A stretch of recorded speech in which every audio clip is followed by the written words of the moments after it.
Hey, what's up guys? Man, what a great morning. It's about 8 o'clock in the morning, and yesterday I think we're rapidly approaching 85 degrees by now. Today it feels like it might just be in the 70s, so man, that'd be nice. So I'm standing here inside the shop, and I'm going to resume operations from yesterday. And what I'm doing is I'm gathering up some Caterpillar parts and I'm putting them on a pallet and getting them out of the middle of the floor. And then I'm going to move some stuff around, get some engines stowed underneath the pallet racking over there, move some shelves around, and bring that NTC 365 out into the middle of the shop, pick it up with the forklift, put an oil pan gasket on it, fill it up with oil, change the injection pump, and see if it'll crank. So let's get started, huh?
So we're just going to take these two bolts out of this pan.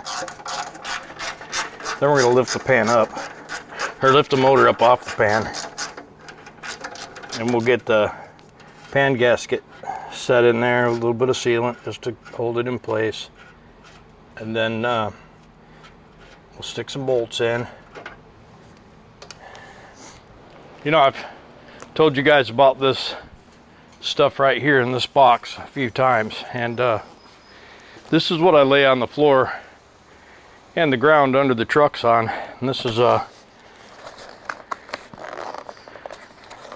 a track mat, and mine were getting pretty nasty, and I wanted to make sure that I could get some new ones. They don't bear the emblem, but they were ordered from the same place. Basically, it's some high density foam with a hinge cut out of it, and some like speaker box carpet or whatever adhered to it. And you know, they're super comfortable. You can slide underneath the car, and they're really nice. They're like 29 bucks or something. I think I got these on Amazon, but they're from the same manufacturer.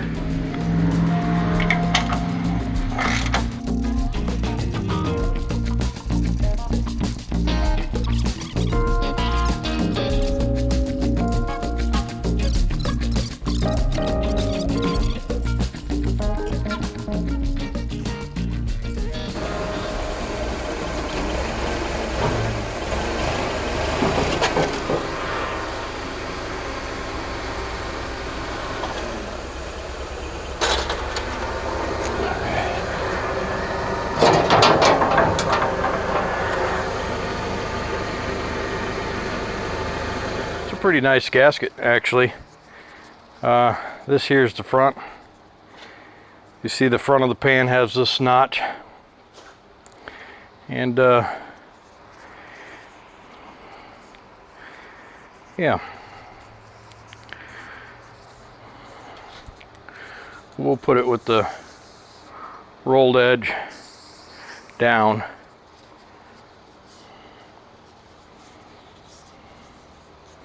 We'll just go around it a few times and try and take a little bit of the roll out. Well, we're not going to be dinking around now. We're going to get this thing done because this engine wants to get busy, start letting down. I ain't going to have none of that.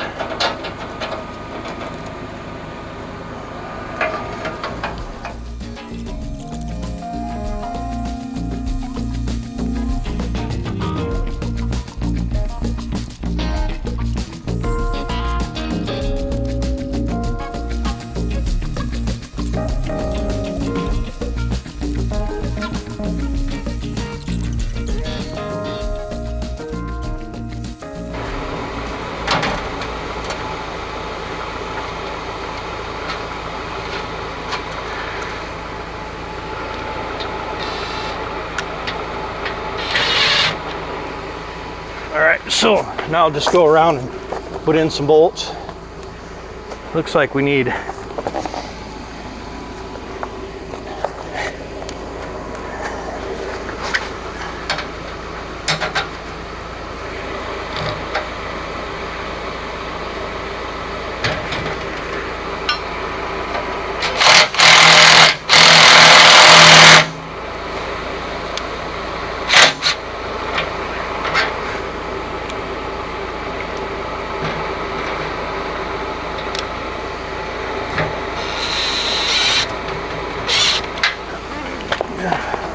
like we're gonna need 1, 2, 3, 4, 5, 6, 7, 8, 9, 10. So about 25.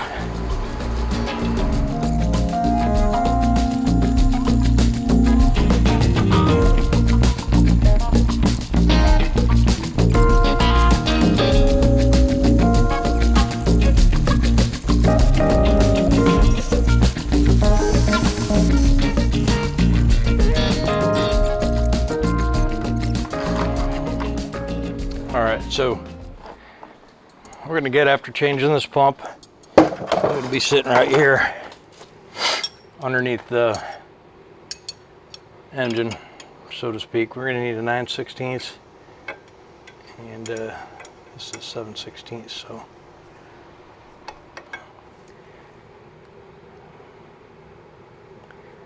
kind of sucks that that is really rusty, but this, we're going to finish tearing this off.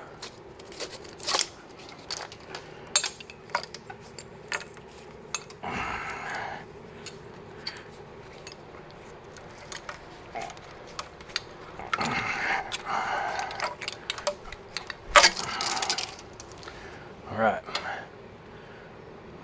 put that right there,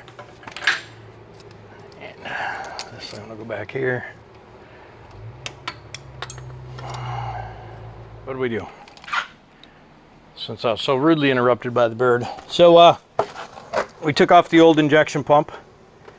We saw that the drive was broke, and the cush drive was broke inside the compressor.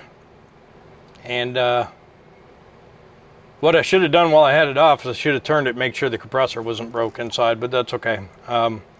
If we don't get fuel out of this pump, then we'll know that this thing was not right. I gotta order a new cush anyways, so we'll take this back off if this motor's good. It takes a special square O-ring for the oil pump, and it's just talked to my buddy that's like an encyclopedia, Tony Martin, and he said, I asked him what kind of O-ring to put in there, and he's like, yeah, he only uses the Cummins O-ring because it's a special high heat deal, because you know that's a deal breaker. If you lose that seal, you lose all the oil pressure. And you know what happens when you lose all oil pressure? We've got a couple of engines on the property that have bottom ends that are smoked.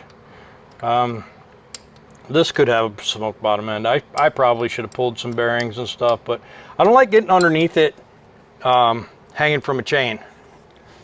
You know, there's other ways that I'd prefer to leave this world, and one of them is in bed, asleep, and that's when I want to do it that way.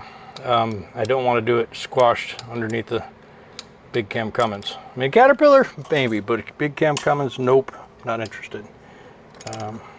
But no, that is a joke. But seriously, I just don't like getting under them while they're hanging from a chain. You know, if I was going to rebuild one on the floor and the head was off and I could pick it up and roll it over on its roof and look at the bottom end, that's fine, but I'm going to do it hanging on a chain. I'll do it in a truck, you know, hanging from the mounts, but I'm not doing it hanging from a chain.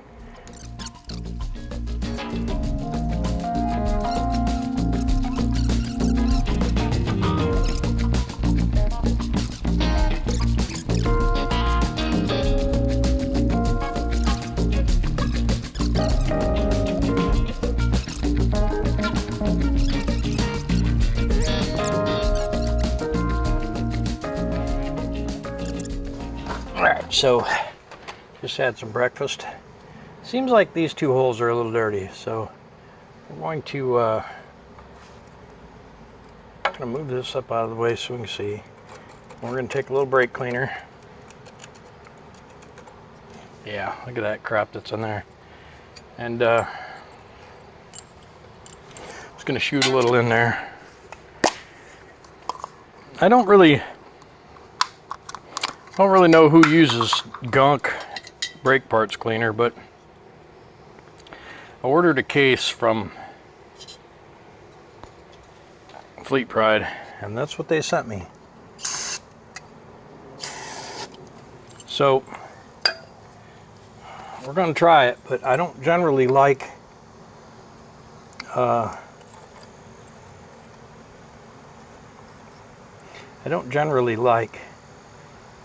non-chlorinated brake parts cleaner, but we'll see what happens. We're going to run this in as far as it'll go. I've seen a lot of crap come out of there, so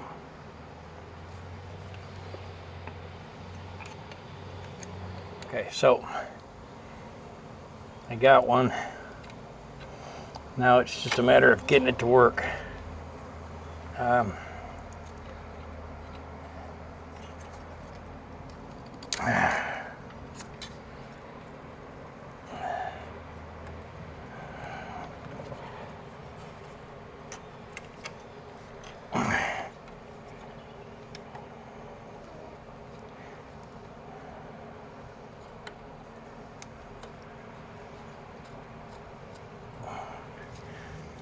think it's going to go.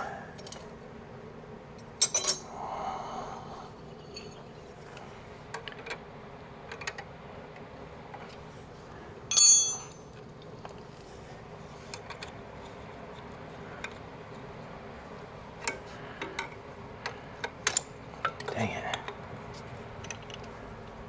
Got to be careful. We don't want to strip that out.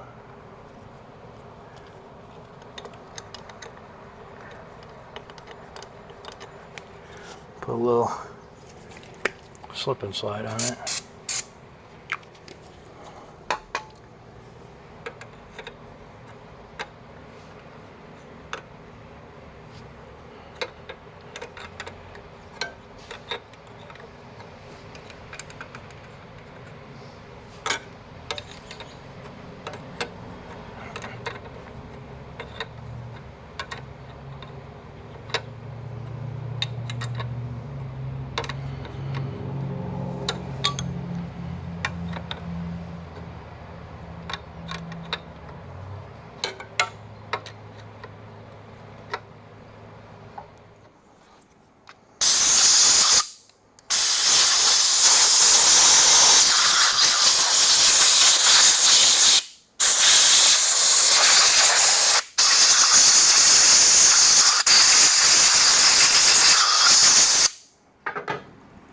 Well,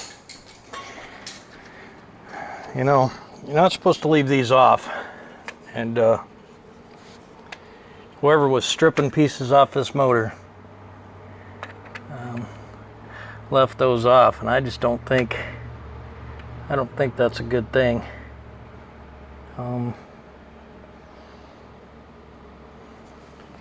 I can't blow any air through there, and really I would think that a guy could plan on blowing some air through there. I've never tried it before, but it should just be well, maybe not, because there's probably a restrictor in there somewhere to make the fuel pressure be actual fuel pressure. I'm gonna need to vacuum that out. So it might be fine. I didn't think about the fact that it gets its fuel pressure from a pressure relief valve in there, and it's probably more than I can blow through with air. Let's see, what am I doing? I'm going to get the vacuum. Let me find a way to wash my hands. A little bit of pine needles and stuff stuck in there, but I'm not gonna blow any more out of there because I got a lot down in here. I did vacuum it out though and blew it all out. There's some squirrel nuts up in there, which was kind of cool, but now they're gone. Yeah, man, let me show you why we're not going to be able to finish this job up today.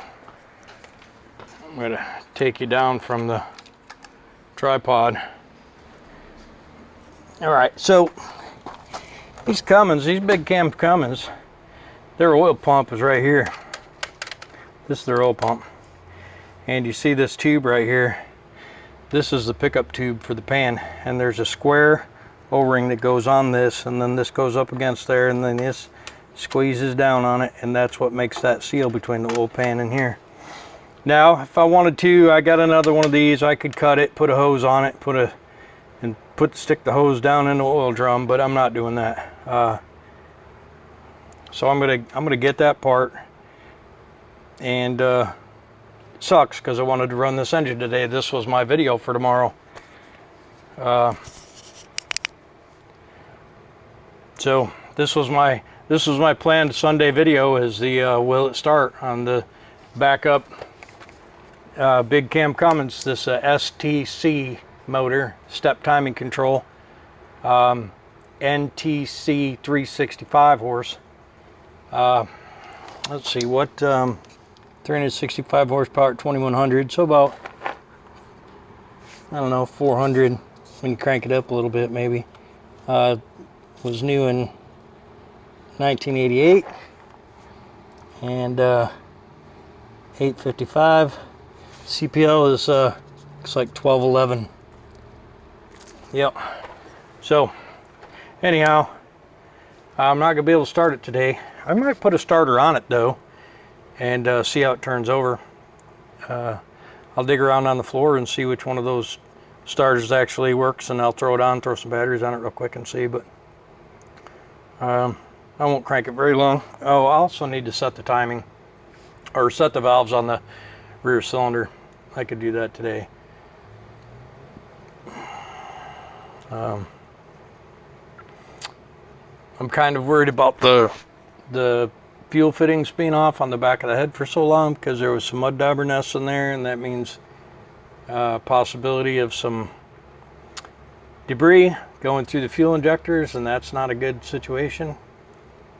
I cleaned it out the best I could.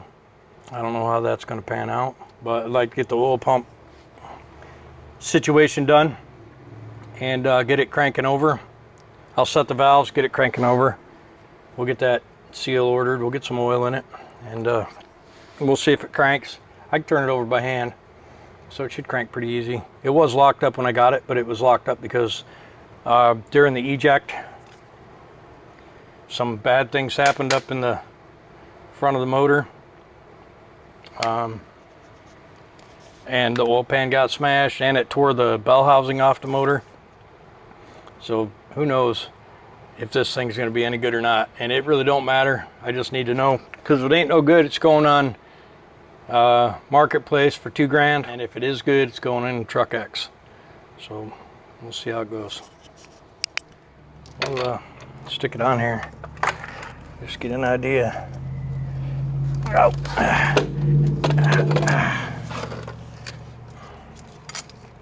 It's a big starter.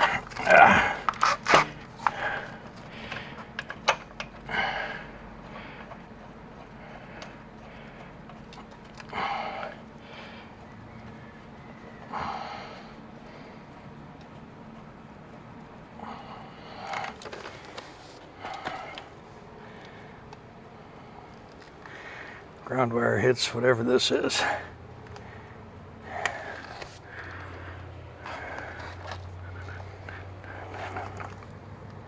I don't know what that is.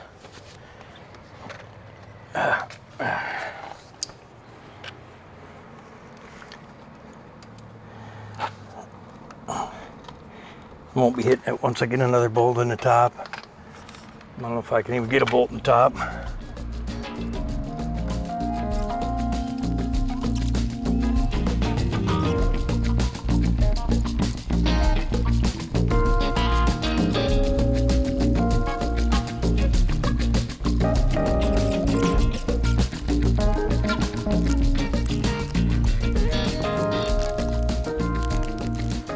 So we're just taking this hook out of the way.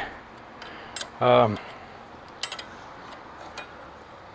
of rusty. I did spray it with a little bit of penetrating oil. We're just taking this hook off so I get the valve cover off.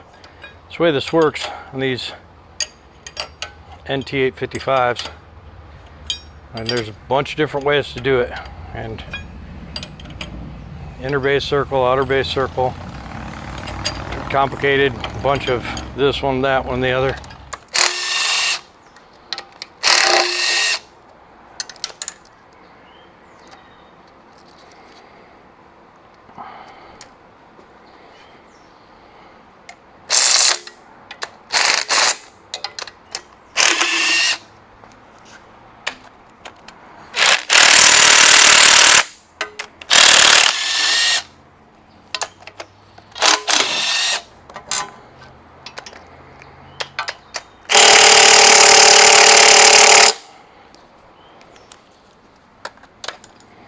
And one little thing that happens sometimes is the valve cover gets pinched over the bolt head, and then you can't get it off with the socket, and so you gotta tink the cover out of the way, then you can get it off of there. So we'll just check all the valves while I'm here, because who knows who set them last time, you know what I mean? Now, when I tell you how to set the valves, it doesn't mean, if you do it differently, it doesn't mean you're not doing it right. Like I said, there's a bunch of different ways to skin a cat, and my way it's easier for me to remember how to do it than you know, all those other methods that are out there. You know, I did candies a couple different ways. I did it, I think, outer base circle first, and hit the valves. Glad I was turning it over by hand, not with the starter. And then I did what I thought was inner base circle, and I turned it over by hand and hit the valves, and then called Tony and asked him, what am I doing wrong? And he said, don't do it that way, do it this way. And gosh, that thing started right up.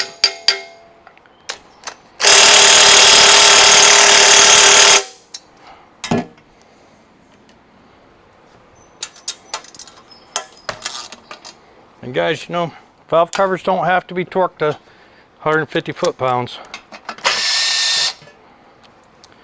Just saying.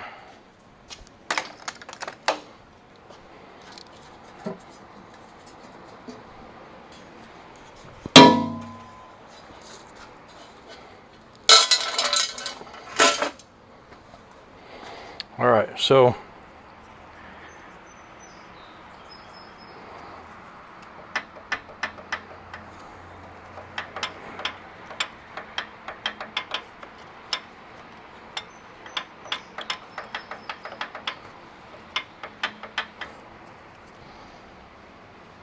it's weird because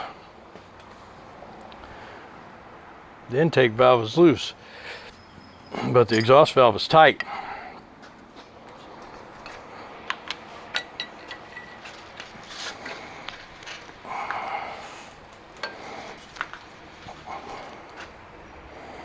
Oh, ain't that interesting? That motor seized up between the last time I ran it and now.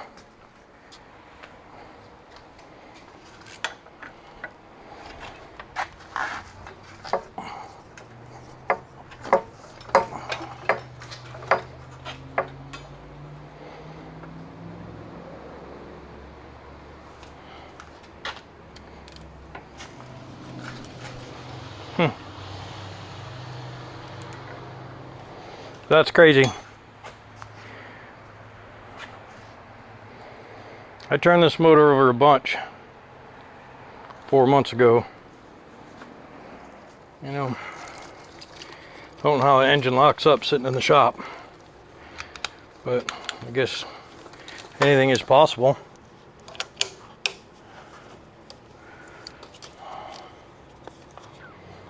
I don't know if 2 batteries will be enough to make this thing whir or not, but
Ain't that crazy?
Well, something is definitely stuck in there, and I do not know what it is. Now I don't think it's the oil pan, because I had the oil pan off, or I had the oil pan on when I turned it over last.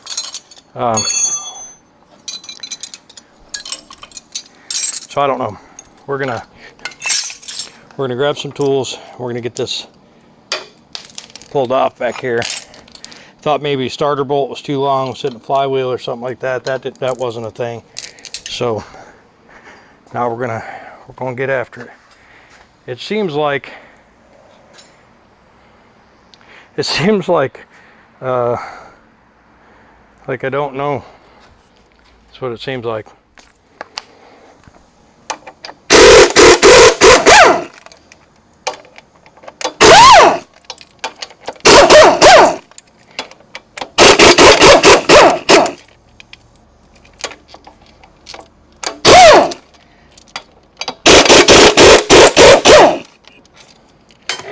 Okay, flywheel bolts are out.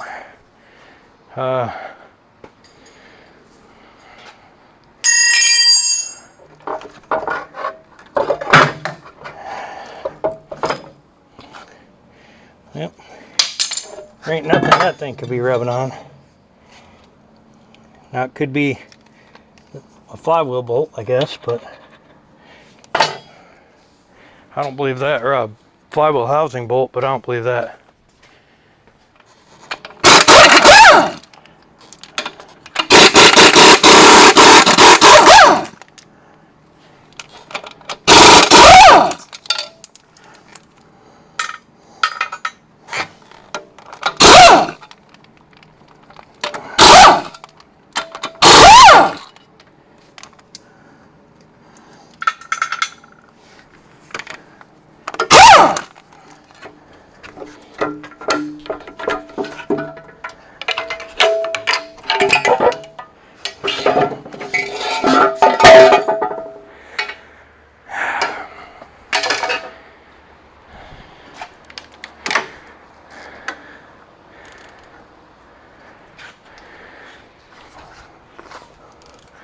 Ain't that weird, dude?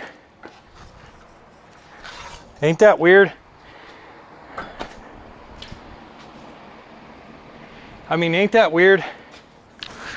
What could have possibly been rubbing? I don't see anything rubbing on that flywheel.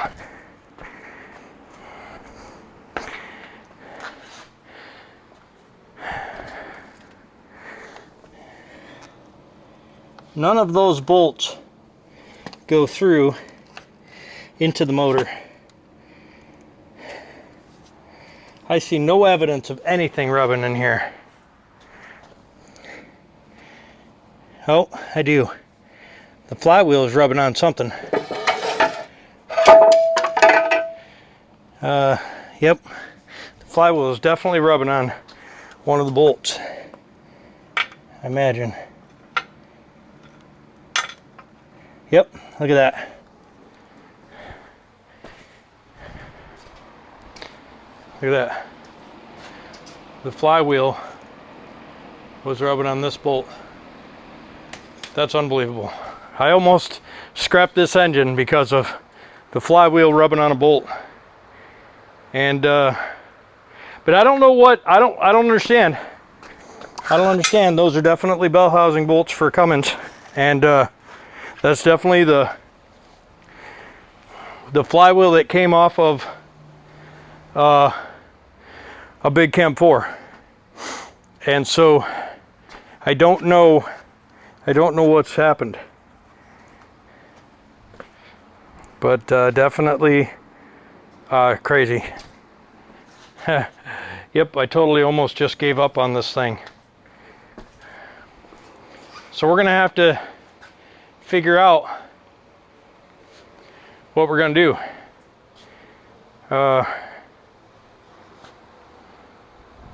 I don't know. I wonder if it was in the one hole that's not supposed to have a bolt. And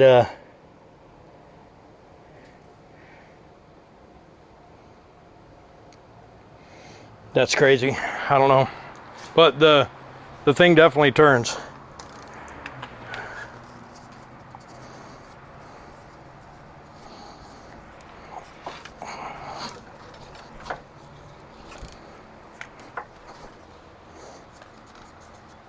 Let me get a little brake cleaner. Can't believe I was just about to scrap this motor. I was thinking to myself, dang, that's pretty crazy that I had it was rolling over just fine, and you know, now all of a sudden it's not. And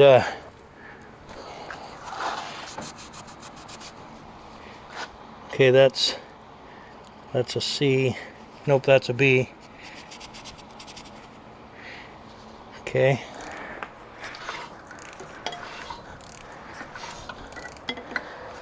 And there's a C. Okay. All right, so let's get a look here.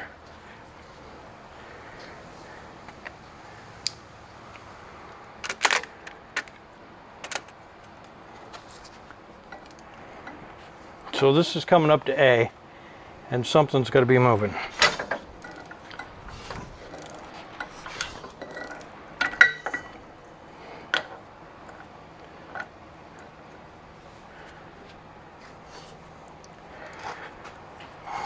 Okay, so as it's moving past A, the exhaust valve is opening.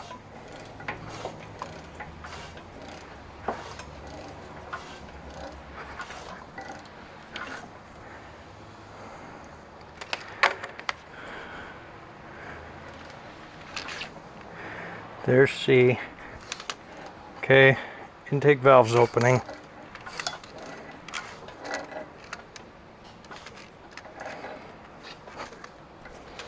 Okay, so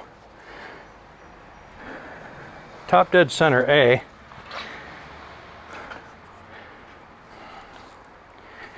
should be, it's set the valves on 6.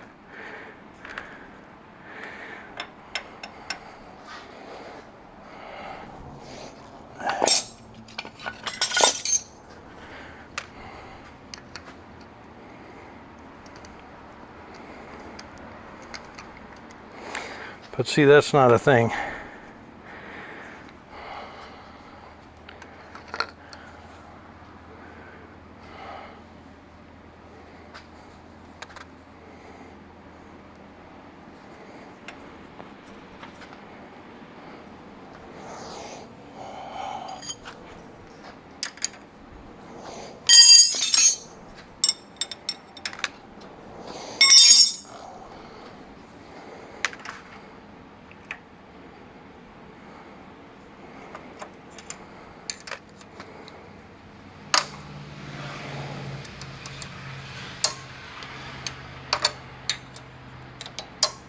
Nope, it can't be right.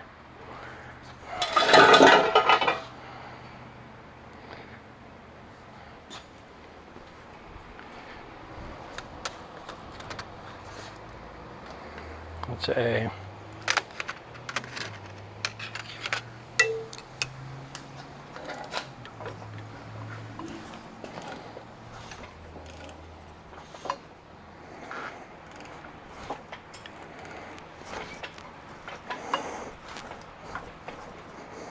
There's B.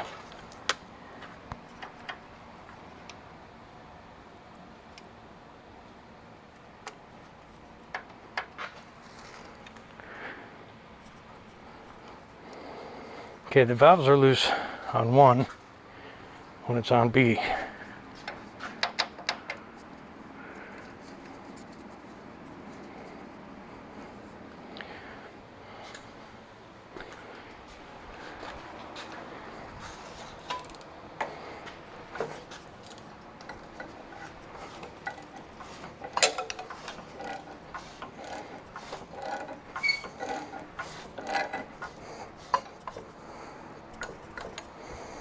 Okay, the valves are tight.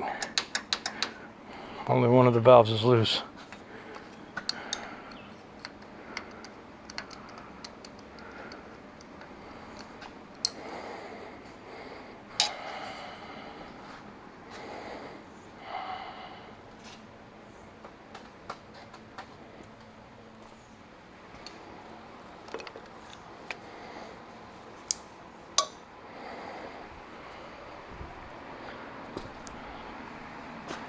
All right, we got to do some checking around. Be right back.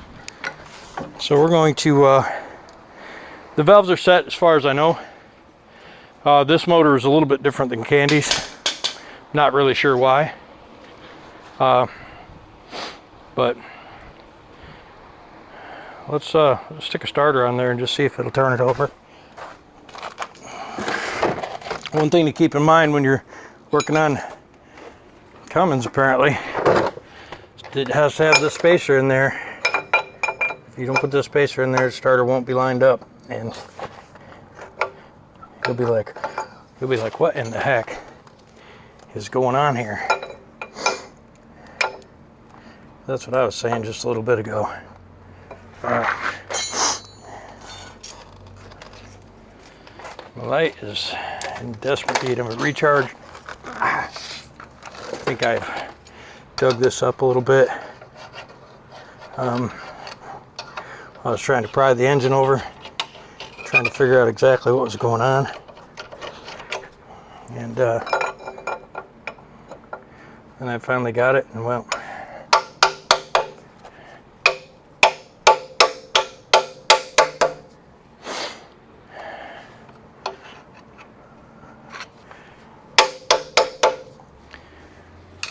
yeah, I wish the guy wouldn't put his hammer away.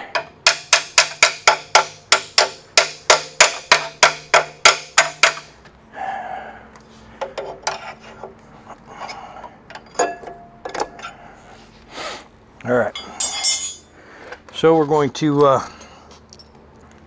muscle this starter back up there. Now, this is just one out of the pile. I don't have any new ones. 12 volts turns it. I wouldn't say it's winning any awards for its power, but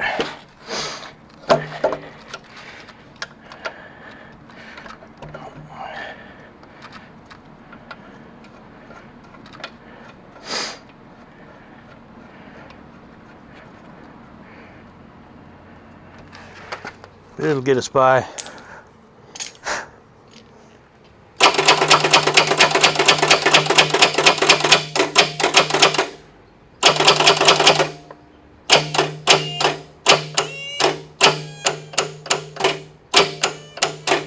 Yep, not enough juice from these jumper cables to make this engine turn over. So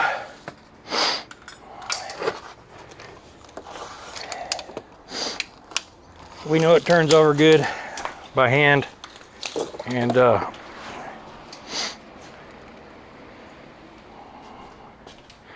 we'll show you one more time. Make sure that starter ain't hung up in there.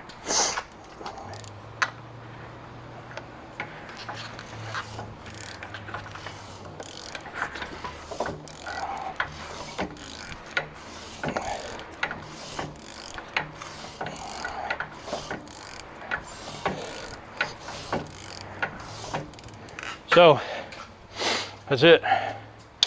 I can't do any more because I don't have oil. I need that seal, and we need a starter that'll turn it over. And so guys, I'll call this episode 1, and hopefully when I get back we can do episode 2 and fire this thing up. We'll see you.